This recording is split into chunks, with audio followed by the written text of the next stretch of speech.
पिता का उपहार। एक बहुत ही बड़े उद्योगपति का पुत्र कॉलेज में अंतिम वर्ष की परीक्षा की तैयारी में लगा रहता है। तो उसके पिता उसकी परीक्षा के विषय में पूछते हैं तो वो जवाब में कहता है कि हो सकता है कॉलेज में टॉप आऊं। अगर मैं टॉप आया तो मुझे वो महंगी वाली कार ला कर दोगे जो मुझे बहुत पसंद है।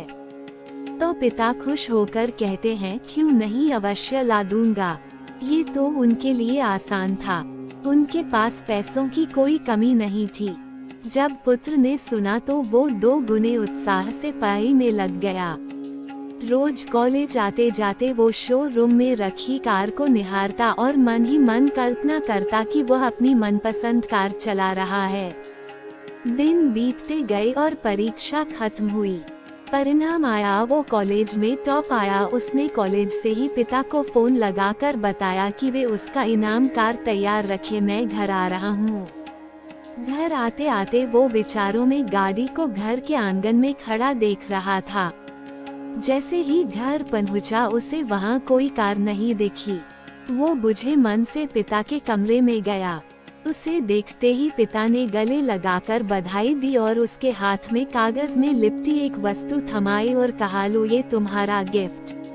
पुत्र ने बहुत ही अनमने दिल से गिफ्ट हाथ में लिया और अपने कमरे में चला गया। मन ही मन पिता को कोसते हुए उसने कागज खोलकर देखा। उसमें सोने के कवर में रामायण दिखी। ये देखकर अपने पिता पर बहुत गुस्सा आया, लेकिन उसने अपने गुस्से को संयमित कर एक चिट्ठी अपने पिता के नाम लिखी कि पिताजी, आपने मेरी कार गिफ्ट न देकर ये रामायण दी, शायद इसके पीछे आपका कोई अच्छा राज छिपा होगा।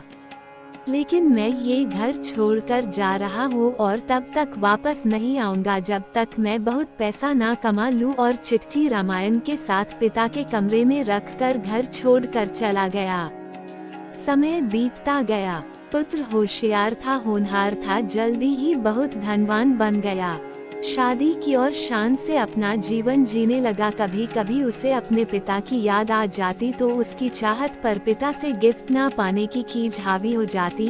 वो सोचता, माँ के जाने के बाद मेरे सिवा उनका कौन था। इतना पैसा रहने के बाद भी मेरी छोटी सी इच्छा भी पूरी नहीं की। ये सोचकर वो पिता से मिलने से कतराता था।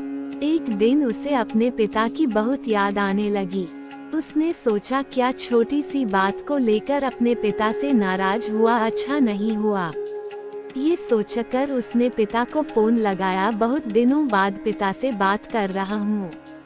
ये सोच धड़कते दिल से रिसीवर थामे खड़ा रहा। तभी सामने से पिता के नौकर ने फोन उठाया और उसे बताया कि मालिक तो 10 दिन पहले स्वर्ग सिधार गए और अंत तक तुम्हें याद करते रहे और रोते हुए चल बसे। जाते जाते कह गए कि मेरे बेटे का फोन आए तो उसे कहना कि आकर अपना व्यवसाय संभाल ले। तुम्हारा कोई पता नहीं होने से तुम्हें सूचना नहीं दे पाए। ये जानकर पुत्र को गहरा दुख हुआ और दुखी मन से अपने पिता के घर रवाना हुआ। घर पहुंचकर पिता के कमरे जाकर उनकी तस्वीर के सामने रोते हुए रुंधे गले से उसने पिता का दिया हुआ गिफ्ट रामायण को उठाकर माथे पर लगाया और उसे खोलकर देखा। पहले पन्ने पर पिता द्वारा लिखे वाक्य पढ़ा जिसमें लिखा था, मेरे प्यारे पुत्र, तुम दिन दुनी रात चौगुनी तरक्की करो और साथ ही साथ मैं तुम्हें कुछ अच्छे संस्कार दे पाऊँ। ये सोचकर ये रामायण दे रहा हूँ। पढ़ते वक्त उस रामायण से एक लिफाफा सरक कर नीचे गिरा जिसमें उसी गाड़ी की चाबी के बारे में लिखा था और साथ ही गाड़ी का बिल भी रखा हुआ था। ये देखकर उस पुत्र को बहुत दुख हुआ और धड़ाम से जमीन पर गिरकर रोने लगा। हम हमारा मनचाहा उपहार हमारी पैकिंग में ना पाकर उसे अनजाने में खो देते हैं। ईश्वर भी हमें अपार गिफ्ट देते हैं, लेकिन हम अज्ञानी हमारे मनपसंद पैकिंग में ना देखकर गिफ्ट पाकर भी उसे खो देते हैं। हमें अपने माता पिता के प्रेम से दिए ऐसे अनगिनत उपहारों का प्रेम से सम्मान करना चाहिए और उनका धन्यवाद करना चाहिए। आप सभी का दिन शुभ हो।